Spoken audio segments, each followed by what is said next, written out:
Story zone, তোমার অনুভূতিদের খুঁজে নাও এখানেই। ছেলেটি উগ্র, শীতল মস্তিষ্কের গুরুতর অপরাধী। বাদশাহ জানেন এই বান্দা তাকে প্রায়শই আসমানের কথা স্মরণ করায়, যদিও দুজনের উদ্দেশ্য ভিন্ন। একজন করে প্রয়োজনে, অপরজন বিকৃত আনন্দ লাভের উদ্দেশ্যে। এই পার্থক্য। তাই একে খুব বেশি ঘাটানোর মতন ভুল স্বয়ং বাদশাও এড়িয়ে চলেন। তাই আমাকে সরাসরি জানালে ভালো হতো। বনিতা ভালো লাগে না। তবু বেপরোয়া দীর্ঘ চুমুক দিয়ে দ্বিতীয় গ্লাস নিঃশেষ করে তার টেবিলে ঠেকালো সাইফ। হেঁচকি তুলে মৃদু হেসে জানালো, সিটি ইউফোরিয়া ভবনের নাম মার্বেল। ২৬ তলায় রোমনের মেয়ে এবং ৩০ তলায় পেন্ট হাউজের রোমনের ছেলে। ছেলে? নীলাদ্রি রোমন, নীলের ওরফে আসমান। ফ্যাল করে তাকিয়ে থাকলেন বাদশাহ। যে কাজ ওর সমস্ত সার্চ টিম মিলেও করতে পারেনি, সেই কাজ সাইফ হুট করে কিভাবে করলো? আদতেই হুটহাট করেছে নাকি দীর্ঘদিনের অনুসন্ধানের ফল? কতদিন ধরে সে খোঁজ করে চলেছে আসমানের? পকেট থেকে লাইটার বের করে সিগারেট ধরালো সাইফ। কয়েকটি শুকটান দিয়ে সিলিংয়ের দিকে চাইল। বাদশাহ তখনও স্তব্ধ হয়ে রয়েছেন। আসমানের কাছে আমার পুরো বায়োডাটা আছে, যে কোনো সময় খালাস করে দিবে। এর আগেই আমাদের আঘাত আনতে হবে। বাদশার কথায় আঙুল তুলে মাথা নাড়ল সাইফ। হাসলো ভুতুরে শব্দ তুলে। Let him catch me, we will beat him one game. তোমার প্ল্যান? এক ছোট্ট নোটপ্যাড বের করলো সাইফ পকেট থেকে, ছুঁড়ে দিল বাদশাহ কায়সারের সামনে। খানিক অবজ্ঞার সাথেই ভ্রুকুটি করে তা তুলে খুললেন তিনি, মেলে ধরলেন। সাইফের কণ্ঠস্বর নিশাচরের অশুভ আভাস তুলে জানালো, রোমনদের তুলে নিন, বাকিটা আমি সামলাবো। একবার নোটপ্যাড আর একবার সাইফের দুশ্চিন্তা মুক্ত চেহারার পানে তাকালেন তিনি। সিগারেটে নিজেকে বিলিয়ে খুবই আয়েশি মুহূর্ত অনুভবে ব্যস্ত সে। মার্বেল ভবন। নিজের সবকিছু গোছগাছ করে ফেলেছে রোজা, দুটো ব্যাগ গুছিয়ে রেখেছে একপাশে। রুমটিও সম্পূর্ণ পরিষ্কার করে ফেলেছে। চারিপাশে চেয়ে ওর বুক হতে এক দীর্ঘশ্বাস নির্গত হলো। রোজা শুরু থেকেই জানতো রোজার এই জীবনের সমাপ্তি ঘটবে একদিন। তবুও বাস্তবতা রোজার মেনে নিতে এতটা যন্ত্রণা হচ্ছে কেন? ভাগ্য যেন রোজাকে চোখে আঙুল দিয়ে দেখিয়ে দিয়েছে কত বড় ভুল পথে সে পা বাড়িয়েছে। জীবনে অতর্কিতে ঘূর্ণিঝড় হয়ে প্রেম এসেছিল। সেই প্রেমানুভূতির রঙিন দোলায় ধরাকে সরাক্যান করে নিজেকে বিলিয়ে দিয়েছিল অজান্তে। বাস্তবতার চাবুক তাকে আঘাত করেছে ভীষণভাবে, এক ছটকায় পড়িয়ে দিয়েছে জীবন পাঠ। হিমশীতল হিমালয় রোজার তরে টলেনি, কোনোদিন টলবেও না। যে অনুভূতিহীন হৃদয়ের শিলালিপিতে খচিত হয়েছিল চিত্রলেখার অমর প্রেমের আখ্যান, তাতে নতুন করে মহাকাব্যের সূচনা করা রোজার নিকট পিপিলিকার পদক্ষেপে মরুভূমি পাড়ি দেওয়ার ন্যায় অসম্ভব প্রায়। তবে কি দমে যাবে সে? পরিত্যাগ করবে, পিছিয়ে আসবে রোজার নিজের অনুভূতি থেকে? অনুভূতি ভোলা কি এতই সহজ? নতুন করে আরো একবার সে বেঁচে থাকতে শিখবে? কার জন্য? সব কিছু ছেড়ে রোজা অনিশ্চিতের পথে পা বাড়াতে প্রস্তুত? উত্তর না। সংগ্রামের দিনগুলো তাকে ধৈর্য শিখিয়েছে শেষ পর্যন্ত লড়ে যাওয়া। আরো একবার সুযোগ নেবে সে, নিজেকে সৎভাবে প্রকাশ করবে। তারপরও যদি রোজার না হয়, তবে মাথা ছেড়ে বেরিয়ে এলো রোজা। কামিজের ওড়না টেনে শরীরে জড়িয়ে নিল। করিডোর পেরিয়ে হেঁটে যেতেই দাদুর রুমের মুখোমুখি হলো। খানিক আনমনি ভেতরে ঢুকলো দরজা খুলে। পরিপাটি করে সজ্জিত কক্ষটি। শুভ্র বিছানার পাশে এখনো ক্যানোলাযুক্ত স্ট্যান্ড এবং হুইলচেয়ার রয়েছে। নিজের জীবনের অন্তিম দিনগুলো এখানেই অতিবাহিত করেছেন ইউনুস রহমান। সুখে ছিলেন কি তিনি? অন্তত শেষ সময়ে তাকে একটু ভালো রাখতে পেরেছিল কি রোজা? বৃদ্ধ দাদুর হাস্যোজ্জ্বল প্রতিচ্ছবি হৃদয় কোণে ভেসে উঠতেই নয়ন ভরে এলো জলে। হাতের উল্টো পিঠে মুছতে হলো অশ্রুর প্রবাহ। 20 মিনিট একাকী দাদুর বিছানায় বসে কাটিয়ে অতঃপর উঠল রোজা। শেষবারের মতন অবলোকন করে নিল কক্ষটি। এই মায়া তাকে পরিত্যাগ করতেই হবে। বেরিয়ে এলো বাইরে। হল ঘরের ডিজিটাল ঘড়ির রিডিং ঘোষণা করছে রাত্রি 12:15। চারিপাশে নিস্তব্ধে আচ্ছন্ন। রোজার প্রস্থানের খবর নিহাত ব্যতীত আর কেউই জানে না এখনো। ধীর পায়ে সিঁড়ি বেয়ে উপরে উঠল রোজা। ভারী চাপ চেকে বসলো বুকে ওর। দানবের আস্তানার আতঙ্কে নয়, বিষাদের জমা পর্বতের কারো অভিসারে। এগিয়ে এলো সে, ক্রমেই যেন নিজের সর্বনাশের পথে। রোজা অগ্রসর হচ্ছে। আসমানের রুমের দরজা হালকা চাপানো। এক শক্ত ঢোক গলাথকরণ করল রোজা। এই কক্ষে প্রবেশের অধিকার সে হারিয়েছে বহু পূর্বেই, তবুও শেষবারের মতন সামান্যতম আশাটুকু আঁকড়ে ধরতে সে এসেছে। ভেতরে প্রবেশ করলো। পরিপাটি গোছালো রুম শূন্য, জানালা উন্মুক্ত। বায়ুতে দুলছে ভারী পর্দা। দেওয়ালে অঙ্কিত রক্তিম কর্মটি এখনো পর্যন্ত পরিষ্কার করা হয়নি, দেয়নি আসমান। এখনো রয়ে গিয়েছে ওর ভাগ্য নামক অভিশাপের শৈল্পিক সাক্ষী হয়ে। দেওয়ালটির মুখোমুখি দাঁড়ালো রোজা। অবলোকন করলো দীর্ঘক্ষণ। কম্পিত হাত বাড়িয়ে ছুঁয়ে দিল রমণীর মুখাবয়ব। কতটা যন্ত্রণা সহ্য করেছে সে, কিভাবে সেই রমণী শিকার হয়েছে মর্মান্তিক এক উপাখ্যানের। খুব বেশি তাকিয়ে থাকতে পারল না রোজা। ও হৃদয় চুরমার হয়ে আসছে অতীত স্মরণ করেই। তাই পিছিয়ে এলো। নজরে পড়ল তাকের টেডি বিয়ারে। ছোট্ট পরীটা, নিষ্পাপ কোমল প্রাণটিও রক্ষা পায়নি। কি দোষ ছিল ওর? যন্ত্রণার আধিক্য সহ্য করা সম্ভব হলো না। ওই পুতুল ছুঁয়ে দেওয়ার দুঃসাহস এড়িয়ে রোজা উল্টো ঘুরল। নিজের আবেগ নিয়ন্ত্রণ করে তাকালো সামনে। একপাশে টেরেসের দরজা খোলা। এগিয়ে গেল পায়ে পায়ে। সংলগ্ন বিস্তৃত বারান্দায় পা রাখতেই হিম সমীরণের ঝাপটা সর্বাঙ্গে শিহরণ খেলিয়ে দিল। কৃত্রিম সবুজ ঘাসের কার্পেটে আচ্ছাদিত বারান্দায় একদম মাঝ বরাবর এক ধাতব দোলনা। বসার জন্য ছোট এক টেবিল, দুপাশে দুটো নিচু সোফা সেট। চারিপাশের সৌন্দর্য অবলোকনে খুব বেশি সময় নষ্ট এড়িয়ে রোজা এগোলো দোলনার দিকে, যেখানে অস্তিত্ব পরাশক্তির। দোলনায় মৃদু লয়ে দোল খেয়ে চলেছে আসমান। দৃষ্টি আবদ্ধ গগন পানে। ওর চাহনি দিয়েই যেন ওই মেঘের পটের চিত্রলেপন ঘটিয়ে চলেছে।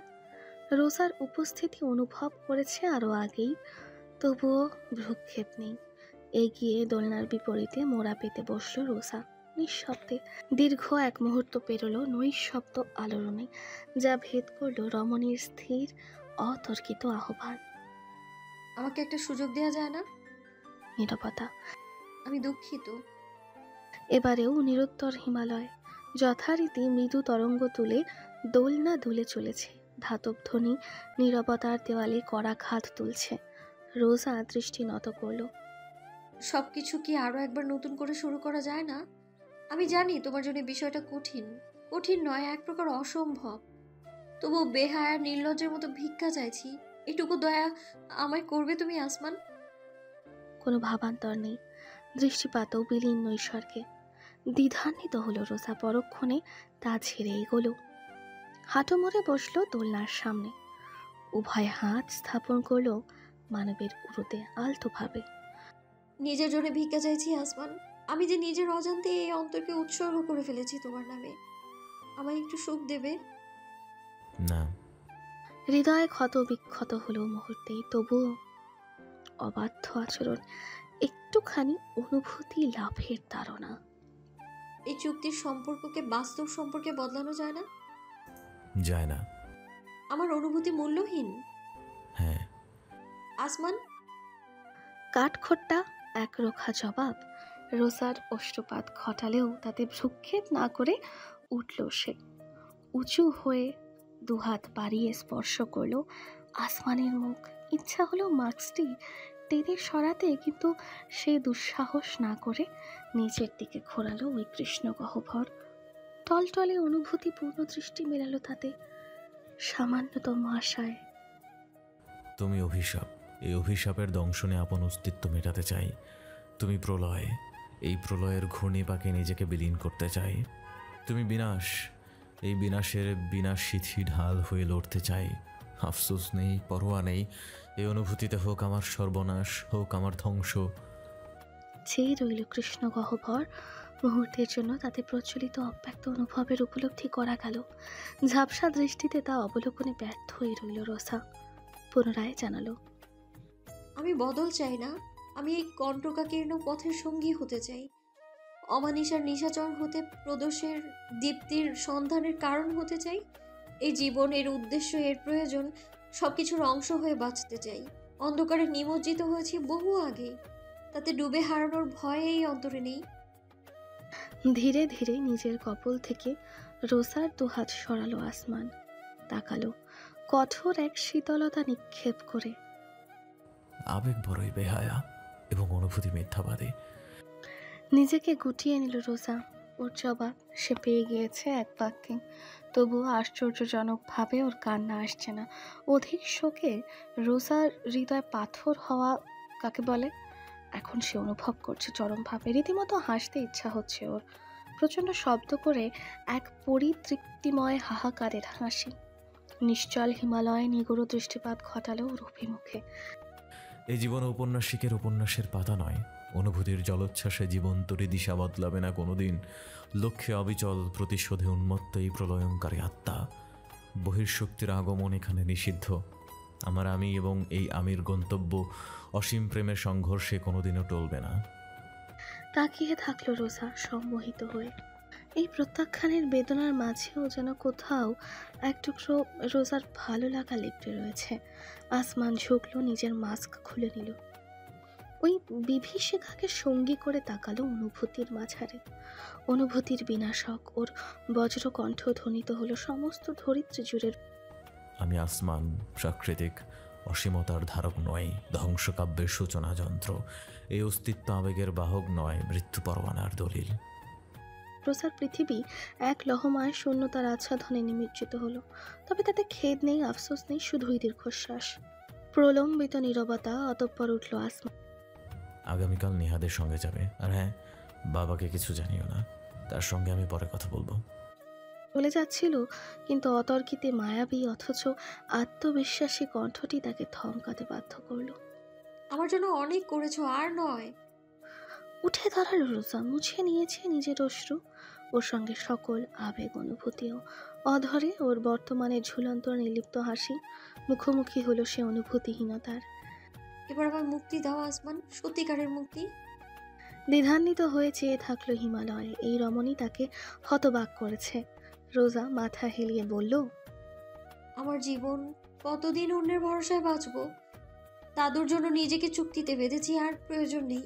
এই শৃঙ্খলের সুরক্ষা ভেদ করে আপন পথে চলতে চাই। নিহাদের সঙ্গে নয়, আমি নিজেই আগামীকাল চলে যাব। কোথায় যাবে? হাসলো রোজা। বিনা কারণেই আকর্ষণীয় ঠেকলো তা। আমার জন্য চিন্তা করছো? করো না, আমি নিজের ব্যবস্থা করতে জানি। আল্লাহ আছেন মাথার উপর, তিনি রিজিক দেবেন। আসমান নির্বিকার চেয়ে থাকলো, তবুও ওর অভিব্যক্তিতে সামান্য পরিবর্তন। দৃষ্টি এড়ালো না। ওই ক্ষীণ অনুভূতি যেন রোজাকে খুশি করতে যথেষ্ট। বিচ্ছেদ বিরহ ভুলে সে এগোলো, ব্যক্ত করলো, তুমি আমার জন্য যা করেছো তার কৃতজ্ঞতা জানিয়ে কোনোদিনও শেষ করা যাবে না। তবুও বলছি, ধন্যবাদ আসমান। বলেছিলে অতীত ভুলে যেতে, কিন্তু অঙ্গীকার করছি কোনোদিনও ভুলবো না। আমি বাঁচবো, কারোর জন্য না হলেও নিজের জন্য, নিজের মতো করে। নিজের পাওয়া না পাওয়া পূরণ করব, স্বপ্ন দেখব সুখের। এই স্থানে কাটানো মুহূর্ত, বাবা, চারুলতা, নিহাদ আর তুমি, আমার সুখ স্মৃতি, এগুলো হয়ে সর্বদা আমার অন্তরে থাকবে। পিছিয়ে যেতে আরম্ভ করলো রোজা, উদ্দেশ্য প্রস্থান। তবুও আসমানের পানে দৃষ্টি নিক্ষিপ্ত ওর, যেন অন্তিমবার অবলোকন করে নিচ্ছে প্রাণ ভরে। চেয়েই রয়েছে আসমান। এই প্রথম নিজেকে সম্মোহিত অনুভব করছে মুহূর্তের গভীরতায়। বারান্দা ত্যাগ করার আগে একবার ঘুরল রোজা। ওই নিগুড়ো আধার মাখা নয়নে চেয়ে মৃদু হেসে ঘোষণা করলো, কোনো আফসোস নেই। তোমার ওই কলমকে আমি দেখেছি আমার ধ্বংস, এটুকু মনে রেখো চাঁদ। চলে গেল রোজা, একবারও পিছন ফিরল না। এখন থেকে সে মুক্ত, চিরমুক্তি ওর পদতলে। চেয়ে থাকলো আসমান একই ভঙ্গিতে। ধীরে ধীরে মুষ্টিবদ্ধ হয়ে এলো ওর উভয় হাত, চেপে ধরলো মাথা, ধপ করে বসে পড়লো দোলনায়, বুঝে নিল দৃষ্টি, গলার্ধকরণ করলো। হ্যালো ডিয়ার লিসেনার্স, আপনারা শুনছেন স্টোরিজ অন প্রেজেন্টস ধারাবাহিক পর্ব গল্প। আমাদের সামগ্রিক প্রচেষ্টাকে উৎসাহিত করতে লাইক এন্ড কমেন্ট করতে ভুলবেন না। Thank you. পরদিন বিলাল রেমান জরুরি মিটিংয়ের উদ্দেশ্যে তৈরি হয়ে হলরুমে নামলেন। ফর্মাল বুট পায়ে বাঁধতে বাঁধতে তিনি মুগ্ধ হলেন। বাবা আপনার কফি। হেসে মুখ তুলে চাইলেন। রোজার হাস্যোজ্জ্বল মুখ ওর দিনের সূত্রপাত যেন শুভ করে তুলল। মগ হাতে নিলেন। থ্যাংক ইউ মামুনি। আমি বেঁধে দিচ্ছি ফিতা বলে হাঁটু ভাঁজ করে বসে বুটের ফিতা সুন্দর মতো বাঁধল রোজা। বাইরে যাচ্ছি, কিছু আনতে হবে? না বাবা, দরকার নেই। তোমার কিছু লাগবে? হাসলো রোজা, মাথা দুলিয়ে জানালো, হ্যাঁ, আপনার দোয়া। তা তো অবশ্যই করি, সব সময় দোয়া করি তুমি যেন জীবনে অনেক অনেক সুখী হও। রোজার মাথায় হাত বুলিয়ে দিলেন বিলাল। চোখ বুজে তা গ্রহণ করলো মেয়েটি। সবকিছু ঠিক আছে তো মামুনি? সবকিছুই ঠিক আছে, আপনি যান, তাড়াতাড়ি ফিরবেন কিন্তু বেশি রাত করবেন না, আর সাবধানে থাকবেন অবশ্যই সব সময়। বিলাল রেমানের কেমন যেন অনুভূত হলো, নিজের অন্তরের খেদ নিজেই বুঝে উঠতে পারলেন না। সময়ও ক্ষেপণ করা যায় না, মিটিংয়ের দেরি হয়ে যাচ্ছে, অতি জরুরি তা কেবি গ্রুপের কফিনে শেষ পেরেক ঠোকার জন্য। তাই উঠে দাঁড়ালেন। I wish you a productive day. Bilal Rahman চলে যাওয়ার ঠিক আধ ঘন্টা বাদেই নিজের ব্যাগপত্র সমেত রোজা মার্বেল ভবনের নিচে অপেক্ষারত গাড়ির সামনে এলো। আশেপাশের গার্ড এবং দারোয়ান ভাবল সে বুঝি নিজের বাড়িতে যাচ্ছে। রোজার সাহায্যার্থে তাকে সঙ্গ দিচ্ছে নিহাদ। যদিও উভয়ে যাবে ভিন্ন ঠিকানায়, তবুও যাত্রা একই সাথে। চারুলতা এসেছে বিদায় জানাতে। মেয়েটি মুখ ফুটে কোনোদিন স্বীকার না করলেও রোজা নিশ্চিত সে সবই জানে তাদের চুক্তির বিয়ে সম্পর্কেও। নিহাদ গাড়ির ডিকিতে ব্যাগপত্র রাখতে রাখতে চারুলতা রোজাকে টেনে নিল এক পাশে। ওর হাতে এক কার্ড গুছে বলল, এটা রাখো আমার বান্ধবী ফারিয়া, ওর সঙ্গে যোগাযোগ করো, ওর ক্যাফের বিজনেস আছে, তোমার কাজ হয়ে যাবে। অন্য সময় হলে হয়তো রোজার চোখে জল জমত, কিন্তু এখন জমল না, বরং অধরে ফুটল হাসি। কাটি নিয়ে চারুলতার হাত ঝাঁকিয়ে বলল, থ্যাংক ইউ চারু। ভালো থেকো আরিয়া। এখন অন্তত আমার আসল নামটা বলতে পারো। ভালো থেকো রোজা, প্লিজ ভালো থেকো। অতর্কিতে তাকে জড়িয়ে ধরল চারুলতা। ওর পিঠ চাপড়ে রোজা হাসি মাখা কণ্ঠে অনুরোধ করল, আসমানের খেয়াল রেখো। চারুলতা আর কিছু উচ্চারণ করতে পারল না। রোজা বিদায় জানিয়ে গাড়িতে উঠে পড়ল। ড্রাইভিং সিটে নিহাদ। এখন সে বাইকের বদলে গাড়ি চালাচ্ছে ব্যাগপত্র বহনের উদ্দেশ্যে। এক নজর দৃষ্টি মেলালো সে রোজার সঙ্গে। চলো নিহান। Are you sure? আরেকবার ভেবে। আমি নিশ্চিত, মুক্তি বড্ড প্রশান্তিময়। চালু হলো ইঞ্জিন। ধীরে ধীরে মার্বেল ভবনের সামনের সড়কে এসে পড়ল গাড়ি। অতঃপর এগুলোর সামনে, ক্রমেই দূরে, আরও দূরে। চেহারা উজ্জ্বল থাকলেও বুক ভাসল হাহাকারে, অদৃশ্যমান তা লোকচক্ষুতে। একদিন ঠিক যেভাবে এই নীরে আগমন ঘটেছিল রোজার অতর্কিতে, ঠিক সেভাবেই সকল বন্ধন ছিন্ন করে রোজার জীবন চলেছে এক অজানার উদ্দেশ্যে। এখন থেকে রোজা এবং আসমানের পথ সম্পূর্ণ ভিন্ন। অনুধাবনটি এতটাই অসহনীয় ঠেকল যে জানালায় তাকিয়ে নিজেকে ভবিষ্যতের চিন্তায় বিলীনে বাধ্য হলো রোজা। সমাপ্তি ঘটেছে এক মিথ্যায় মোড়ানো সম্পর্কের, নিঃশেষ হয়েছে চুক্তি, পরাজিত হয়েছে অনুভূতি। দিবাকরের স্নিগ্ধ ছাও বিছিয়ে শহরে নেমেছে আরও এক মনোমুগ্ধকর বিকেল। শীতের আমেজে জমজমাট অনুভূতিতে পরিপূর্ণ আবহাওয়া, সড়কের মোড়ে মোড়ে বিকৃত পিঠাপুলির ঘ্রাণ, ভিড় উষ্ণ পোশাকের দোকান জুড়ে। নগরবাসী ব্যস্ত শীতকে আমন্ত্রণ জানানোয়। শিক্ষার্থীরা ছুটেছে কোচিং সেন্টার থেকে টিউশন টিচারের বাড়িতে বার্ষিক পরীক্ষার চূড়ান্ত প্রস্তুতি গ্রহণে। অক্টোবর এক দারুণ আবহ এবং ব্যস্ততাপূর্ণ মাস। তাদের ছুটির অবকাশ নেই, তবুও শীতের আনন্দ বুকে। সামনের অবসরের দিনগুলোর কথা ভেবেই ওদের হৃদয় জুড়ে আসে। ক্যাফে লো ফাই জুড়ে ক্যাপুচিনো এবং এসপ্রেসোর সুস্বাদু সুতীব্র ঘ্রাণ, যার সঙ্গে জুড়েছে শীত উপলক্ষে পরিবেশনকৃত পাটিসাপটা ভাপা পুলির বহর। এক হাতে হট চকলেট, অপর হাতে দুধ পুলির ট্রে নিয়ে তরতর করে অভিজ্ঞ ভঙ্গিতে হেঁটে চলেছে রোজা। উইমেন্স জোনের 3 নম্বর টেবিলে তা পরিবেশন করে হেসে সে কাস্টমারদের উদ্দেশ্যে জানালো, এটাও your order ma'am. Thank you. হেসে স্বাগতম জানালো বান্ধবীদের দল। পুনরায় এগিয়ে গেল রোজা কিচেনের শেফের কাছ থেকে নতুন অর্ডার সংগ্রহ করে চলল অপর এক টেবিলের দিকে। পঞ্চম টেবিল বিল দেওয়ার পর অভিজাত রমণী ওর উদ্দেশ্যে এক 200 টাকার নোট এগিয়ে দিয়ে বলল, তোমাদের সার্ভিস আমাদের দারুণ লেগেছে। না না ম্যাম, এর কোনো প্রয়োজন নেই। প্রথম কাউকে দেখলাম যে টিপসকে না করছে। সমস্যা নেই ম্যাম, আপনারা খুশি হয়েছেন এই অনেক। আবার আসবেন নিশ্চয়ই, আপনাদের স্বাগতম জানানো হবে। You are very sweet. হাসল রোজা। রমণীগণ টেবিল ছাড়তেই সে সব কিছু সুন্দর করে গুছিয়ে আবারও চলল কিচেনে। ঠিক তখনই পথিমধ্যে মুখোমুখি হলো গোলাপি বর্ণের উইমেন্স স্যুট পরিহিত তরুণীর। ওর উপস্থিতি এক ভিন্ন ধরনের আভিজাত্য প্রকাশ করে। রোজা থমকালো, হেসে মাথা হেলিয়ে বলল, ওয়েলকাম বস। নিজেকে খুব ভালো মানিয়ে নিয়েছো দেখছি। বুকে দুহাত ভাঁজ করে রোজার দিকে চেয়ে বলল ফারিয়া, চারুলতার বান্ধবী। অতঃপর আশেপাশে তাকালো, ক্যাফের চারিদিকে নজর বুলিয়ে এনে মৃদু হেসে দ্বিতীয় দফায় জানালো, একটা উপদেশ দেই, টিপসকে কখনো না করো না।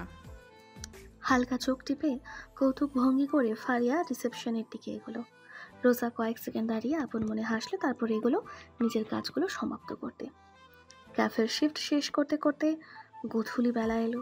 ইউনিফর্ম খুলে নিজের পোশাক বদলে রোজা যখন বাইরে বেরোলো তখন মৃদু কুয়াশাচ্ছন্ন হতে আরম্ভ করেছে চারিপাশ।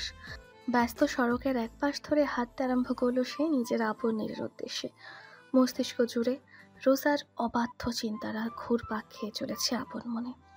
পেরিয়েছে 2 সপ্তাহ। অক্টোবরের প্রথমাংশ শেষ অংশে এসে গড়িয়েছে। অদ্ভুত হলেও সত্যি এই কদিনে রোজার জীবনে আমূল পরিবর্তন এসেছে। কী সেই পরিবর্তন?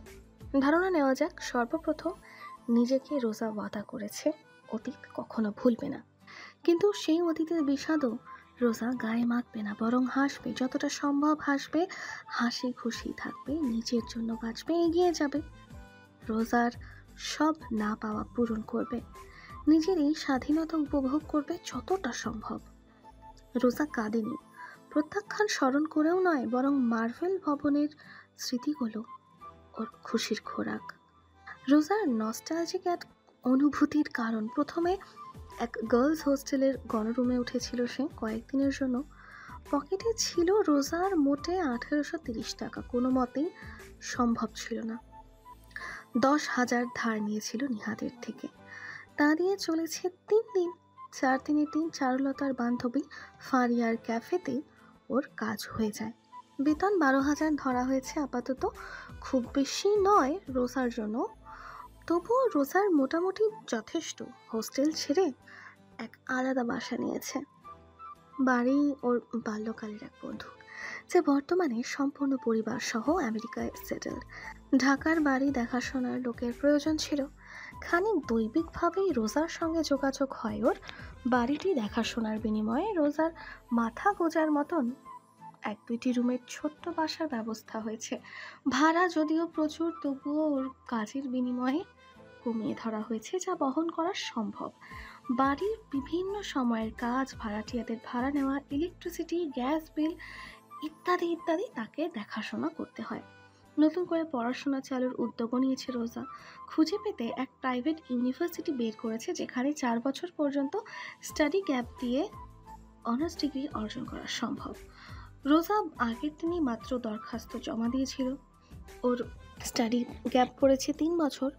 ওর দাদুর অসুস্থতা, পারিবারিক অক্ষমতার কারণ দর্শিয়ে করা আবেদন গৃহীত হলে পরের বছরের জানুয়ারি থেকে সেমিস্টার রোজার শুরু হবে। ওর মনে পড়ল পড়ালেখার খরচ বহনের জন্য অর্থ জমানো শুরু করেছে।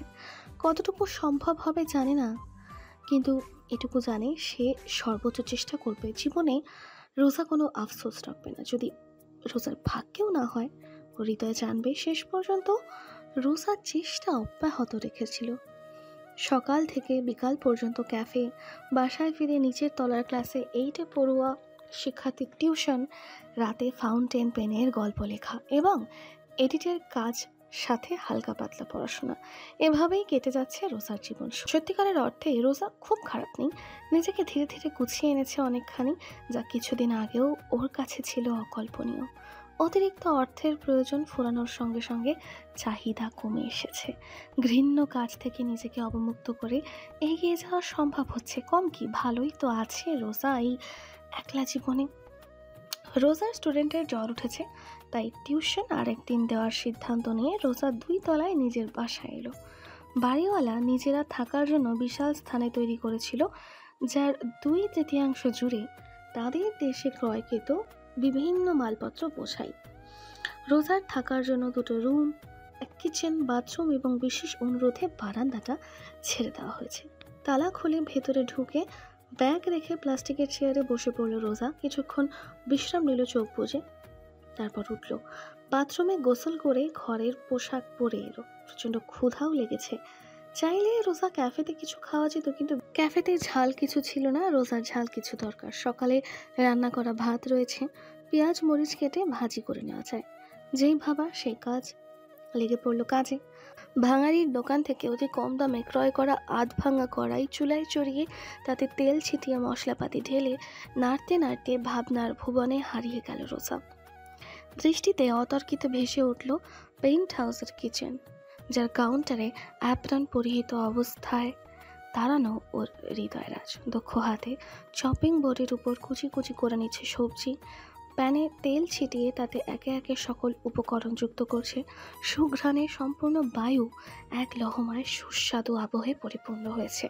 চেয়ে আছে রোজা এক দৃষ্টে ওই শুভ্রতা কাজে ব্যস্ত, যে ব্যস্ততার উপর হতে নজর ফেরানো দেয়। আনমনে তুলেছে রোজা নিজের জীর্ণ ফোনখানা, নিঃশব্দে সংগ্রহ করে নিয়েছে এক ছবি স্মৃতি হিসাবে। অতঃপর রোজা যতবার এই ফোন হাতে উঠেছে ততবার অবলোকন করেছে লক স্ক্রিনের ওয়ালপেপারে ধাতু এবং অ্যাপসে ভাসমান ওয়ালপেপারে স্থান গ্রহণ করেছে আসমান।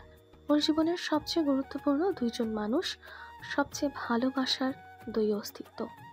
পোড়া পোড়া গন্ধে চিন্তার জগতে ছেদ পড়ল। পেঁয়াজ কালচে হয়ে এসেছে, নিজের মাথা চাপড়ে রোজা আজ কমিয়ে দ্রুত ভাতটুকু ঢেলে দিয়ে নেড়ে চেড়ে নিল। ঠোঁটে ফুটল এক অনবদ্য হাসির ধারা। সেদিন আসমানের রুমের বারান্দায় অন্তিম সাক্ষাৎ হয়েছিল ওদের। এরপর সাক্ষাৎ দূরে থাক, সামান্যতম কথা কিংবা মেসেজের বিনিময় পর্যন্ত হয়নি। আসমানের নাম্বার নেই ওর কাছে, থাকলেও কখনো কি যোগাযোগের চেষ্টা করতো? হয়তো। এই অন্তর যে বড়ই বেহায়া। নিহাদ এবং চারুলতা অবশ্য কয়েকবার ওর সঙ্গে যোগাযোগ করেছে এবং বিলাল রেমানের একমাত্র মেসেজ এসেছিল ওর ইনবক্সে, এমনটা না করলেও পারতে মামুনি, আমাকে একবার বললে কি খুব ক্ষতি হয়ে যেত। এটুকুই। যদিও নাম ছিল না, তবুও রোজার বুঝতে বেগ পেতে হয়নি, রিপ্লাই করার দুঃসাহস হয়নি রোজার। অবাধ্য দীর্ঘশ্বাস নির্গত হয়েছিল বক্ষ হতে। খাবার তৈরি, প্লাস্টিকের টেবিলে বসে বাটিতে করে তা নিজেকেই নিজে পরিবেশন করলো। চেয়ার টেনে বসলো, কিন্তু গ্রাস মুখে তুলতে পারল না। হুট করেই কান্নার ধমক উঠল। রোজা একাকী, কেউ নেই ওর সঙ্গে। এখানে যদি রোজা মৃত্যু বরণও করে অতর্কিতে, দীর্ঘ সময় পেরিয়ে যাওয়ার আগে কেউ টের পাবে না। পরের দিন সন্ধ্যায় টিউশনে না গেলে হয়তো স্টুডেন্ট খোঁজ নিতে আসবে, তখন আবিষ্কার করবে ওর এই অবস্থা। পৃথিবীর বুকে রোজা সম্পূর্ণ একা, কেউ নেই। রোজার কেউ নেই, একলা পথের পথিক, অজানা রোজার গন্তব্য। দ্রুত মুছে নিয়ে দীর্ঘ প্রশ্বাস গ্রহণ করলো, মাথা ঝাঁকালো, সিলিংয়ের দিকে তাকিয়ে মুষ্টিবদ্ধ করলো হাত। রোজা, নিজেকে শক্ত কর। তুই না নিজেকে কথা দিয়েছিস আর কখনো কাঁদবি না, শুধু হাসবি, খুশি থাকবি। তুই মুক্ত, স্বাধীন, বিহঙ্গ। তোর স্বপ্ন সবটা তোর আয়ত্তে। পূরণ করবি সব একে একে। বিন্দু বিন্দু থেকে সৃষ্টি হবে সিন্ধুর। এই মুক্তি বিরহের নয়, আনন্দের। এবং তোর হৃদয় রাজ্যের প্রত্যাখ্যান বিচ্ছেদ নয়, নতুন সূচনার অধ্যায়। মাথা চেপে ধরে নিজেকে রোজা স্থির করে খাবারে মনোযোগ দিল। ইউটিউবে ডোরেমন দেখতে দেখতে অর্ধেক সমাপ্ত হয়েছে। এমন সময় অজানা এক নাম্বারে কল উদ্ভাসিত হলো ফাটা স্ক্রিনে। ভ্রুকুচকে কিছুক্ষণ চেয়ে তারপর ফোন রিসিভ করলো রোসা। হ্যালো ডিয়ার লিসেনার্স, আপনারা শুনছেন স্টোরিজ অন প্রেজেন্স ধারাবাহিক পর্ব গল্প। আমাদের সামগ্রিক প্রচেষ্টাকে উৎসাহিত করতে লাইক এন্ড কমেন্ট করতে ভুলবেন না। Thank you.